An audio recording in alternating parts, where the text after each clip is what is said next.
আরও একবার আপনাদের সবাইকে স্বাগত জানাচ্ছি আমি রাসেল। আশা করছি আপনারা সবাই ভালো আছেন, ভালোর দলে আছেন।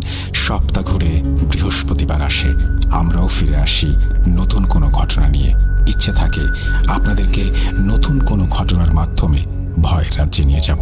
এভাবেই চলছে 2020 সাল থেকে। ভূত.com শুরু করেছিলাম আমরা 2020 সালের 14 ফেব্রুয়ারি, খুব হুট করেই, কোনো পরিকল্পনা ছাড়াই। আর যদি ইউটিউব চ্যানেলটির কথা বলেন, যেখানে আপনারা আজকে শুনছেন, সেটা আরও অপরিকল্পিতভাবে শুরু হয়, অর্থাৎ কোনো ধরনের কোনো পরিকল্পনা ছাড়াই আমরা হুট করে একদিন ইউটিউবে কথা বলতে শুরু করি। তারপরে কি হলো, আমরা পুরনো ঘটনা দেওয়া শুরু করলাম, এক সময় নতুন ঘটনা দেওয়া শুরু করলাম, এক সময় সপ্তাহের অন্যান্য দিনগুলোতেও যদি ঘটনা পাই তাহলে আবারও ফিরে আসার চেষ্টা করলাম। আপনারা ভালোবাসা দিলেন এবং আমাদেরকে এগিয়ে যাবার প্রেরণা জোগালেন। এভাবেই সাথে থাকবেন আশা করি বাকি